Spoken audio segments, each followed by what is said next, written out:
ملائکتہ یصلون علی النبی یا ایھا الذین آمنوا صلوا علیہ وسلموا تسلیما۔ کوئی زبان خاموش نہ رہے، بلند آواز سے درود پاک پڑھ لیں۔ الصلاۃ والسلام علیک یا رسول اللہ وعلی آلک واصحابک یا حبیب اللہ۔ الصلاۃ والسلام علیک یا نبی اللہ وعلی آلک واصحابک یا نور اللہ۔ کیا مان بیگانی چیز اتے، ہر قدم سنبھال کے چا سجنا، تیرا دوجا سا مت نہ آوے، نہ رب دی یاد بلا سجنا۔ ہو غافل موت بلا بیٹھوں، دل دنیا نال تلا بیٹھوں، ذرا ویکھتے سہی اس دنیا نے کیتی کس دے نال وفا سجنا۔ ڈٹھے جوڑ امیر غریباں دے، ملنے کفن دے نال نصیباں دے، جڑے تیرے کپڑیاں وچ سا مکنے، او بھی لینے نے یار لہا سجنا۔ اور جدوں آخری گھڑیاں آنیاں نے، چھڑ جانا ہے بہناں بھائیاں نے، اگاں جانا ہے ملک بیگانے نوں، لمبا خرچ سفر دا چا سجنا۔ کیا مان بیگانی چیز اتے، ہر قدم سنبھال کے چا سجنا۔ اور جڑے جگ تے خان صدا گئے نے، او بھی نال تے کچھ نہ چاہ گئے نے۔ جڑے جگ تے خان صدا گئے نے، او بھی نال تے کچھ نہ چاہ گئے نے۔ جڑے سیج پھلاں تے سوندے سن، ستے خاک تے ڈیرے لا سجنا۔ کیا مان بیگانی چیز اتے، ہر قدم سنبھال کے چا سجنا، تیرا دوجا سا مت نہ آوے، نہ رب دی یاد بلا سجنا۔ اور جو اس دنیا تے کرنیاں، اوہ اگلے جہاں جبرنیاں۔ جو اس دنیا تے کرنیاں، اوہ اگلے جہاں جبرنیاں۔ تو من یا نہ من تیری مرضی سجن، دتی حافظ نے گل سمجھا سجنا۔ اللہ تبارک و تعالی جل جلالہ وعظم شانہ واتم برہانہ کی حمد و ثنا، اور اس کے پیارے حبیب مکرم، شفیع معظم، نور مجسم، مولائے کل، دانائے سبل، ختم الرسل، حسن کل، اخلاق کل، وارث جنا وجہ تخلیق زمین و زماں، دستگیر جہاں غم گسار زماں، سید سروراں حامی بے کساں، خاتم النبیین رحمت للعالمین، احمد مجتبیٰ جناب حضرت محمد مصطفیٰ صلی اللہ علیہ وآلہ وسلم کی بارگاہ اقدس میں ہدیہ درود و سلام کا نذرانہ عرض کرنے کے بعد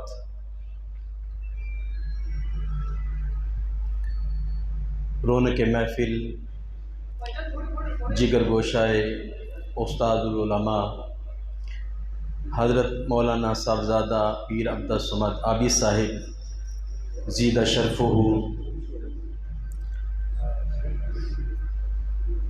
حضرت علامہ مولانا پیر سید خالد حسین شاہ صاحب گردیزی زیدہ مجدہ، حضرت علامہ مولانا قاری محمد یونس جلالی صاحب زیدہ شرفہ، حضرت علامہ مولانا قاری محمد نواز جلالی صاحب زیدہ شرفہ، حضرت علامہ مولانا حافظ سفیان قادری صاحب زیدہ مجدہ، اور دیگر کافی تعداد میں علماء کرام تشریف فرما ہیں، حفاظ کرام بھی تشریف فرما ہیں، حاضرین بھی معزز تشریف فرما ہیں۔ مجھ سے قبل بڑے خوبصورت انداز میں محفل پاک سجی ہوئی ہے۔ آج کا یہ کول شریف کا جو پروگرام ہے، محترم محمد ارسلان انصر، محترم محمد عمیر انصر کے والد گرامی اور محترم جوید صاحب اور محترم شفقت صاحب اور ان کے برادران کے بھائی محترم ملک انصر صاحب اور محترم حافظ عطا محمد صاحب مرحوم و مغفور کے بیٹے ملک محمد انصر صاحب جو کہ اچانک اللہ تعالیٰ کی بارگاہ میں چلے گئے، دنیا سے رخصت ہو گئے۔ یقیناً بڑی پیاری شخصیت تھے، بڑے اچھی طبیعت کے مالک تھے۔ میرا تعلق بھی جس طرح آپ حضرات کا تعلق ان سے ہے، میرا بھی کافی عرصے سے تعلق ہے۔ ائمہ اکرام کا، علماء کرام کا بے حد ادب کرنے والے، محبت کرنے والے تھے۔ دعا ہے اللہ تبارک و تعالی ان کو اپنی جوار رحمت میں جگہ عطا فرمائے، اور ان کے جانے کی وجہ سے جو خاندان کو صدمہ پہنچا ہے اس صدمے کو برداشت کرنے کی ہمت عطا فرمائے۔ محترم حاضرین، چند لمحے میں اس موقع پر اصلاحی باتیں آپ کے گوش گزار کرنا چاہتا ہوں۔ یہ بڑا سنہری موقع ہوتا ہے، جو کل کے موقع ہوتے ہیں یا جنازے کے موقع ہوتے ہیں۔ ایسے موقعوں پر ہمارے بزرگ بھی فرمایا کرتے ہیں کہ لوگوں کی اصلاح کی جائے۔ پہلے تو اپنی اصلاح کی بھی ضرورت ہے، تو ایسے بہانے جب لوگوں کی اصلاح ہوتی ہے تو یقیناً اپنی اصلاح بھی ساتھ ساتھ ہو جاتی ہے۔ تو میں اس موقع پر بڑے اختصار کے ساتھ اور بڑی درد کے ساتھ اصلاحی چند باتیں آپ کے گوش گزار کرنا چاہتا ہوں، تاکہ ہم ابھی دنیا میں ہیں، ہماری سانس چل رہی ہے، نبض چل رہی ہے، دل کی دھڑکن بھی چل رہی ہے، ہم ابھی دنیا میں موجود ہیں۔ ایک وقت آنے والا ہے، جیسے محترم ملک انصر صاحب ہم سے جدا ہو گئے، ہم بھی اس جہان سے جانے والے ہیں۔ قرآن مجید کے اندر اللہ پاک نے فرمایا، قال رب ارجعون لعلی اعمل صالحا فیما ترکت کلا، کہ جو دنیا سے چلا جاتا ہے وہ اللہ تعالیٰ کے دربار میں حاضر ہوتا ہے تو کہتا ہے رب ارجعون، اے اللہ ایک دفعہ مجھے دنیا میں دوبارہ بھیج، لعلی اعمل صالحا فیما ترکت کلا، میں وعدہ کرتا ہوں ایک دفعہ بھیج دے، میں اچھے اعمال کروں گا، میں اچھے اعمال کروں گا، ایک دفعہ بھیج دے۔ کیا خیال ہے مرنے والا اللہ کی بارگاہ میں جو قرآن کی روح سے عرض کر رہا ہے، اللہ تبارک و تعالیٰ اس کی یہ آرزو مان لے گا؟ ہرگز نہیں مانے گا۔ اور قرآن کا اعلان بھی ہے کلا، جب وہ بندہ کہے گا یا اللہ ایک دفعہ مجھے دنیا میں بھیجنا، ایک ایک لمحہ تیری یاد میں گزرے گا، ایک ایک لمحہ تیری محبت میں گزرے گا، کوئی لمحہ بھی تیری یاد سے غفلت میں نہیں گزرے گا۔ پہلے تو اذان ہو جاتی تھی، مجھے کوئی فکر نہیں ہوتی تھی، رمضان المبارک کا مہینہ آتا تھا تو میں بیمار بن جاتا تھا، پہلے میں نے تیرے دین سے پیار نہیں کیا، اب مرنے کے بعد پتہ چلا ہے کہ تیری بارگاہ میں تو اس کو مقام نصیب ہوتا ہے جو دین کی بہاریں جس کو نصیب ہوتی ہیں۔ اے اللہ ایک دفعہ میں دنیا میں جانا چاہتا ہوں، بھیج دے۔ اللہ پاک فرمائے گا کلا، ہرگز اب دنیا میں تو واپس جا سکتا۔ اب بھائی جو مرنے والا ہے وہ کہہ رہا ہے ایک دفعہ بھیج دے، میں نمازیں بھی پڑھوں گا، روزے بھی رکھوں گا، نیک اعمال بھی کروں گا، ایک ایک لمحہ تیری یاد میں گزرے گا، وہ تو آرزو کر رہا ہے، لیکن اللہ پاک فرماتا ہے اب وقت گزر گیا ہے، پانی چل رہا ہے، آپ پانی کو روکنا چاہیں تو رک سکتا ہے، دریا کے اندر پانی جا رہا ہے، روک نہیں سکتے۔ اسی طرح انسان دن بدن موت کے قریب ہوتا جا رہا ہے، موت کے قریب، جانے والا تو چلا گیا، وہ تو واپس آ نہیں سکتا۔ بھائی ہم تو دنیا میں ہیں، ہماری نبض چل رہی ہے، ہمارے دل کی دھڑکن ابھی قائم ہے، آنکھیں دیکھ رہی ہیں، وہ وقت دور نہیں کہ ہمارے گھروں سے بھی شور اٹھنے والا ہے، ہمارے گھروں سے بھی شور اٹھنے والا ہے اور یہ اعلان ہونے والا ہے کہ جناب فلاں بندہ فوت ہو گیا ہے، فلاں بندے کا جنازہ ہے وہ فوت ہو گیا ہے۔ جس طرح ملک انصر صاحب کا ہم نے اعلان سنا ہے نا، وہ فوت ہو گئے ہیں، پھر اعلان سنا ہے کہ ملک انصر صاحب کا فلاں دن کل کا ختم ہے۔ یہ اعلان ان کا ہوا ہے تو ہمارا بھی ہونے والا ہے، اس بات میں کوئی شک؟ بولیے نا، کوئی شک؟ تو کیا خیال ہے، اللہ نے ہمیں مہلت دی ہوئی ہے، اس مہلت سے فائدہ اٹھانا چاہیے یا نہیں؟ یقیناً ابھی وقت ہے، ابھی فائدہ اٹھا لیں۔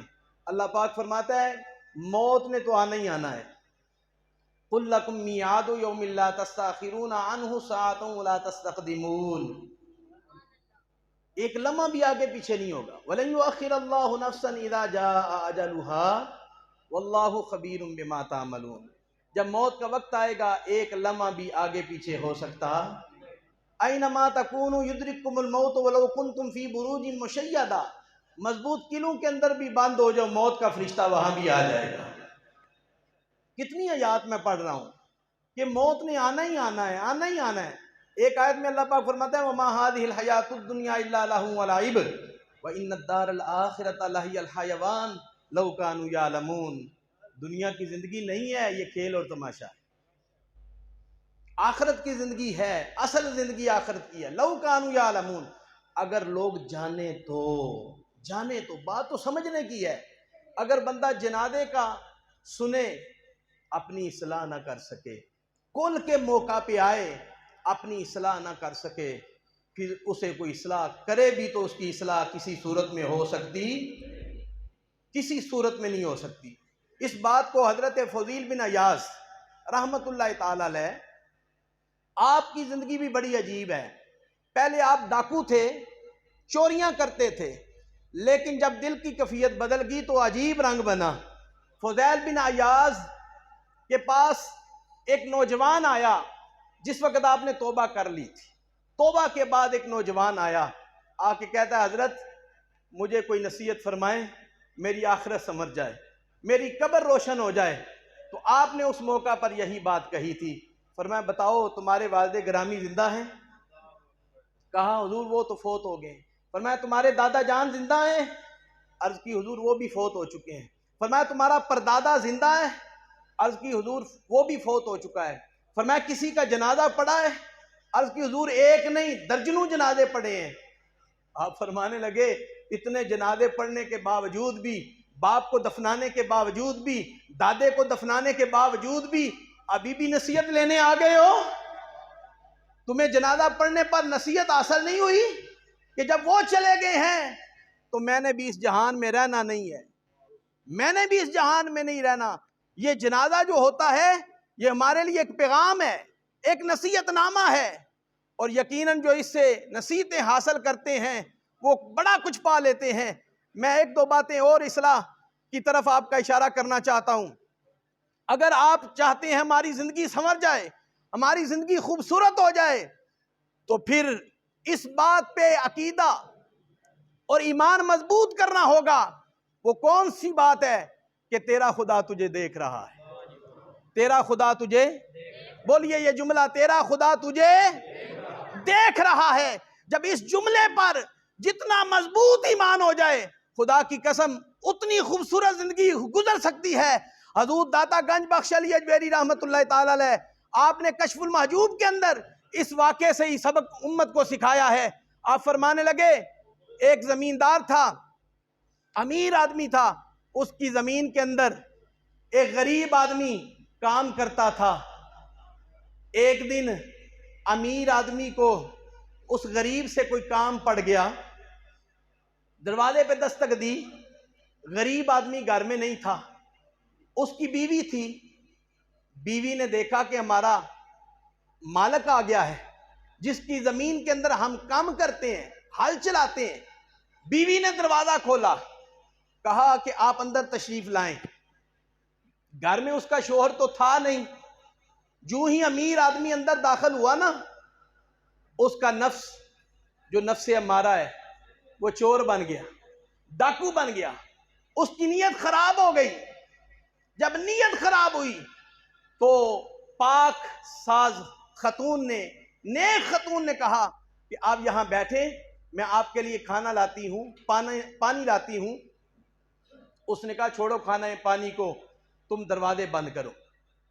چونکہ غریب تھی، اس نے کہنا تو ماننا ہی تھا، دروازے بند کرنے شروع کر دیے، کھڑکیاں بند کر دیں۔ حضور داتا صاحب فرماتے ہیں زمیندار نے کہا کوئی دروازہ رہ تو نہیں گیا؟ اس نیک خاتون نے کہا اے میرے مالک، ایک دروازہ ایسا ہے جو ابھی بند نہیں ہوا۔ وہ زمیندار جھنجھلا گیا، کہنے لگا وہ بھی بند کر دو۔ اس نیک خاتون نے کہا اسے نہ میں بند کر سکتی ہوں نہ تم بند کر سکتے ہو۔ اس نے کہا وہ کون سا دروازہ ہے؟ اس نیک خاتون نے کہا وہ اللہ کا دروازہ ہے۔ اگر کوئی نہیں دیکھ رہا، دروازے بند ہیں، لیکن ہمارا خدا ہمیں دیکھ رہا ہے، ہمارا خدا ہمیں دیکھ رہا ہے، ہمارا خدا ہمیں دیکھ رہا ہے۔ دل سے جو بات نکلتی ہے وہ اثر رکھتی ہے۔ اتنی بات کہی، امیر بندہ تھا، بے ہوش ہو گیا، اور تھوڑی دیر کے بعد ہوش آیا۔ پھر ایسا ہوش آیا کہ گناہ کے کبھی قریب۔ فاروق اعظم رضی اللہ تعالیٰ عنہ کا دور ہے، ماں کہہ رہی ہے بیٹی سے کہ دودھ میں پانی ملاؤ۔ بیٹی کہتی ہے ابھی کل عمر نے منع کیا ہے۔ پتہ چلا یہ بڑا پرانا کام ہے، دودھ میں پانی ڈالنے والا، یہ نیا کام نہیں ہے۔ بیٹی نے کہا کل ابھی عمر نے منع کیا ہے، دودھ میں پانی نہیں ڈالنا۔ ماں نے پتہ کیا کہا؟ کون سا عمر دیکھ رہا ہے؟ کون سا عمر ہے دیکھ رہا ہے؟ بیٹی کا اتنا حسین جواب تھا۔ فاروق اعظم گشت کر رہے تھے، رات کو گزر رہے تھے، ماں اور بیٹی آپس میں کلام کر رہے ہیں۔ بیٹی نے جو جواب دیا فاروق اعظم کو اتنا پسند آیا، اس بیٹی کا رشتہ مانگ لیا۔ بیٹی نے کہا اماں جان، آپ کہہ رہی ہیں عمر کون سا دیکھ رہا ہے، مجھے اس بات کا جواب دیں، اگر عمر نہیں دیکھ رہا کیا عمر کا خدا بھی نہیں دیکھ رہا؟ کیا عمر کا خدا بھی نہیں دیکھ رہا؟ بس یہی پیغام ہے کہ ہمیں اپنے بھائی کا احساس ہے، ہمیں اپنے دوستوں کا احساس ہے، برادری قبیلے کا احساس ہے۔ نہیں احساس رہا تو اپنے حقیقی مالک کا احساس ختم ہو گیا ہے۔ اس لیے ہم دودھ میں چھپ کے پانی ڈال رہے ہیں، ہر چیز میں ملاوٹ کر رہے ہیں، اور ہمارا یہ اعتقاد بنا ہوا ہے کہ ہمارے گھر میں برکت آئے گی۔ یہ سن لیں، نبی کی شریعت کو چھوڑ کے کسی صورت میں گھر میں برکت آ سکتی، کسی صورت میں بھی گھر میں برکت آ سکتی نہیں۔ حضور کا بڑا حسین طریقہ ہے۔ کہاں بھاگنا چاہتے ہو؟ مسلمان کے لیے بڑی حدیں ہیں۔ میں بات کو اختتام کی طرف لے کے جا رہا ہوں۔ مسلمان کی بڑی حدیں ہیں۔ اللہ پاک نے فرمایا اے انسان، تیرے اوپر 4 گواہ ہیں، 4۔ کتنے گواہ ہیں؟ ایک دفعہ پیار سے کہیں سبحان اللہ۔ توجہ ہے، بلند آواز سے کہیں سبحان اللہ۔ اللہ پاک نے فرمایا مسلمان تیرے اوپر 4 گواہ ہیں، 4۔ تو 4 گواہوں سے بھاگ نہیں سکتا۔ سنیں، مسلمانوں کا ایمان ان باتوں پہ مضبوط ہونا چاہیے۔ فرمایا ایک گواہ تو یہ ہے کہ کرامن کاتبین یعلمون ما تفعلون، ہم نے 2 فرشتے مقرر کیے ہیں جو تیرے کندھوں کے اوپر بیٹھے ہوئے ہیں، وہ سب کچھ تیری زندگی کا ریکارڈ لکھ رہے ہیں۔ یہ ایک گواہ ہو گیا، میں طوالت کے اندر نہیں جا رہا، ایک گواہ ہو گیا۔ دوسرا گواہ یومئذ تحدث اخبارہا، اللہ پاک فرماتا ہے لوگو جس زمین پہ چل رہے ہو نا، یہ زمین بھی تمہارے اوپر گواہ ہے۔ اسے یہ نہ سمجھو کہ خاموش ہے تو یہ بول نہیں سکتی۔ فرمایا ایک وقت آنے والا ہے، ہم زمین کو بلائیں گے، یہ بولے گی، یہ کہے گی یا اللہ اس بندے نے میرے اوپر چل کے فلاں کو قتل کر دیا تھا، اگرچہ کسی کو خبر نہیں تھی، میں گواہی دیتی ہوں اس بندے نے فلاں کو قتل کیا تھا، اس بندے نے فلاں بندے کا حق مارنے کے لیے چلا تھا، سود کھانے کے لیے چلا تھا، رشوت لینے کے لیے چلا تھا، اس نے میرے اوپر فلاں فلاں جرم کیے، فلاں فلاں گناہ کیے۔ اگر اسی زمین پر بندہ مسجد میں آتا جاتا رہے تو آپ کی اچھائیاں بیان ہوگی۔ اس زمین پہ کوئی حج کرنے کے لیے جائے آپ کی اچھائی بیان ہوگی، اچھے اعمال کرنے کے لیے جائے آپ کی اچھائی بیان ہوگی تو زمین بھی آپ پر گواہ بنے گی۔ آج زمین خاموش ہے، ایک وقت آنے والا ہے زمین بولے گی۔ قرآن کا اعلان ہے یومئذ تحدث اخبارہا، زمین اپنی خبریں دے گی جو اس کے اوپر ہوا ہے معاملہ۔ کتنے گواہ ہوگے؟ دو۔ بولیے کتنے گواہ ہوگے؟ کرامن کاتبین ایک گواہ، زمین دوسرا گواہ۔ اب تیسرا گواہ سن لیں جی، الیوم نختم علی افواہہم وتکلمنا ایدیہم وتشہد ارجلہم بما کانوا یکسبون۔ اللہ پاک فرماتا ہے ہم تمہارے منہ پہ مور لگا دیں گے، تمہارے ہاتھ بولیں گے، تمہارے پاؤں بولیں گے۔ آپ کہیں گے ہاتھ کیسے بول سکتے ہیں، پاؤں کیسے بول سکتے ہیں؟ بھائی زبان کیسے بول رہی ہے؟ اسی کے حکم سے بول رہی ہے نا۔ تو جب وہ چاہے گا تو ہاتھ بھی بولیں گے، پاؤں بھی بولیں گے۔ ان ہاتھوں سے اچھا کام کیا ہوگا تو ہاتھ اچھی گواہیاں دیں گے، پاؤں سے اچھے کام کیے ہوں گے تو اچھی گواہیاں ہوں گی۔ اب چوتھا گواہ سن لیں، اللہ پاک فرماتا ہے وَهُوَ مَعَكُمْ أَيْنَمَا كُنْتُمْ، تیرے اعمال پر تیرا اللہ بھی گواہ ہے۔ اللہ اکبر، اللہ اکبر۔ اب مسلمان کہاں بھاگ سکتا ہے، کہاں دو نمبریاں کر سکتا ہے؟ حضور نے فرمایا جو ملاوٹ کرنے والا ہے وہ ہم میں سے نہیں ہے۔ جتنا بھی پیسہ کما لے، جسے حضور اپنی بارگاہ سے نکال دیں، بھائی پیچھے کوئی بات رہ جاتی ہے؟ حضور فرماتے ہیں وہ میرا ہے ہی نہیں۔